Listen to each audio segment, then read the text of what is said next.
I am telling you guys, Fulani are not terrorists. Stop calling Fulani people are terrorists, especially in Nigeria. If you don't know who is called Pullo or who is called Fulbe or Fulani's people, and as you used to say, that is a wrong name to Fulani people.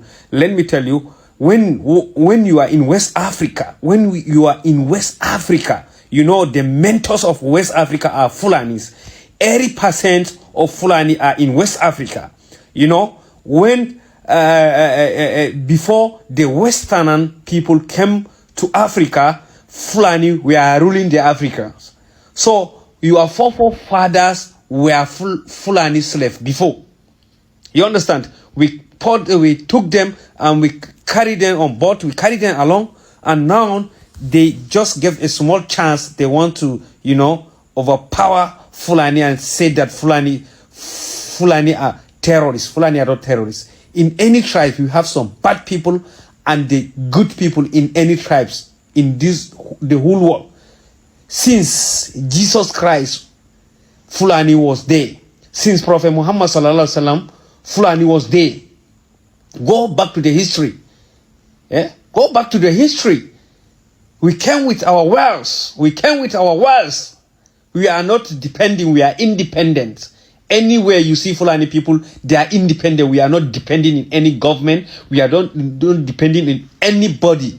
We work hard and we earn hard.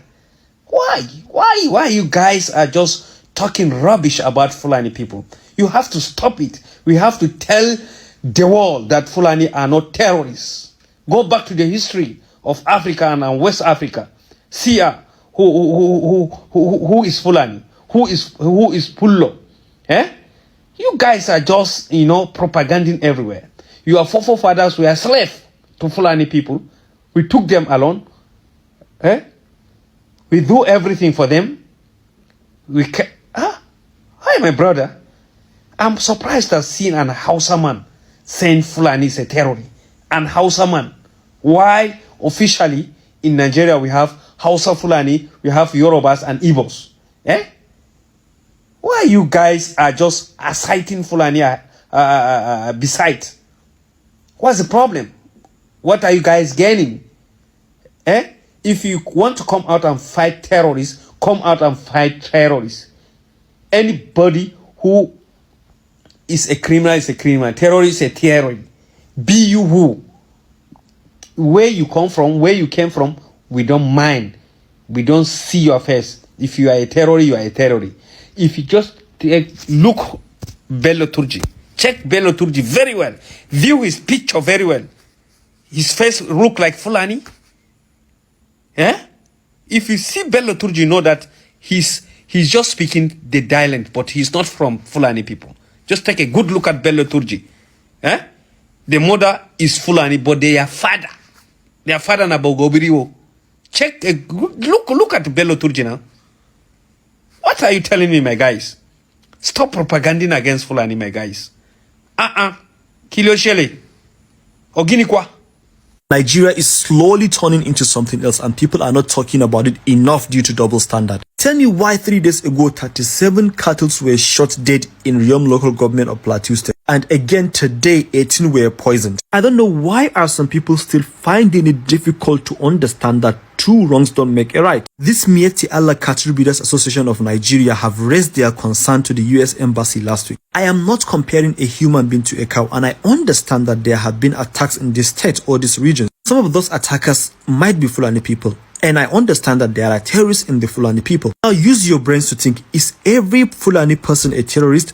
No. Are all the Fulani headsmen terrorists? No. And how could you, or why would you justify killing innocent persons' belongings? And you see what they wrote? They are allegedly grazing on a fumigated farmland. It's a lie. Does this look like a farmland to you? No, it is not a farmland. They fumigated areas where they graze on, which belongs to nobody. I actually confirmed what I said, that they were grazing on a normal land. They fumigated the area just to kill their cows. You see, some of you that are not educated will still be in the comment section not reasoning, talking up and down and shouting what does not even make sense. Every educated person knows what I'm saying is true. two wrongs don't make a right. In as much as being attacked by this so-called headsmen is wrong, going after innocent people's cows and killing them is also wrong. Now you are looking for their trouble, and if they reacted tomorrow, we will see you shouting, Fulanis are doing this, Fulanis are doing that. Not every Fulani person is a terrorist. Let me repeat my favorite line to you. I am a House of Fulani person who does not support any terrorists regardless of their tribe. A terrorist does not even have a tribe, in my opinion. By the way, I know some of you are triggered by this term House of Fulani, but it's actually that simple. My father is Fulani, my mother is Hausa. I am both. There's nothing you can do about it. You have to deal with that.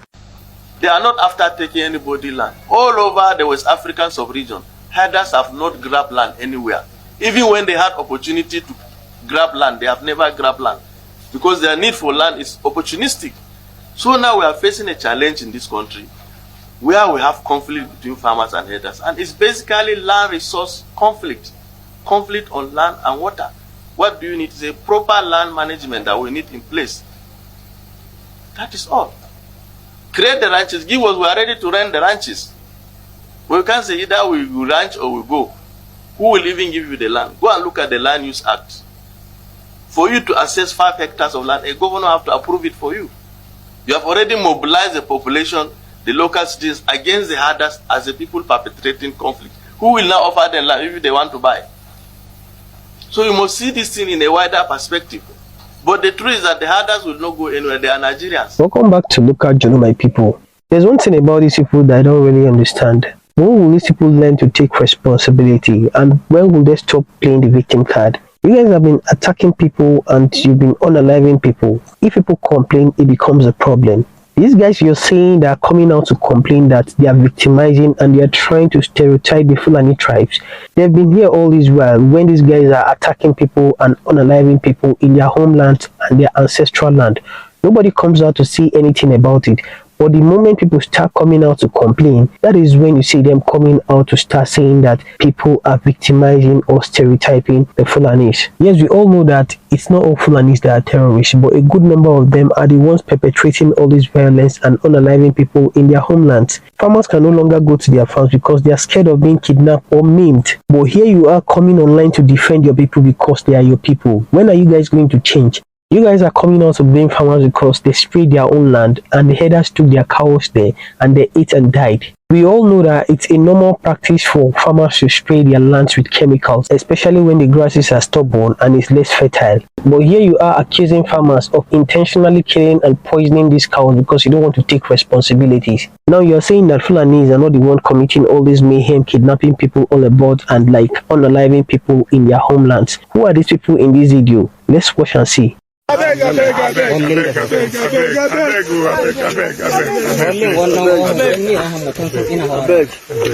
Mommy, see your pikin. Show come. Mommy, see your pikin. I beg you. Mommy. I beg. These are Nigerians kidnapped on the highway by these bandits while they were traveling. And from the way these guys speak, you know that these guys are Fulani bandits. So what are you people saying? Why are you guys always fond of coming online to be defensive? You guys are always vindictive and exonerative and would not want to take responsibilities. If you guys had always come out to condemn your people anytime they commit mayhem, the way you guys are coming to defend them anytime anybody speaks against your people, all these things going on would not be happening. You guys all need to change your ways and stop being hypocritical about all these things. Well, let's watch the remaining part of the video so that we can hear what other people have to say on this issue. But before then, if today is your first time to visit our channel, please kindly like, share and subscribe to our channel.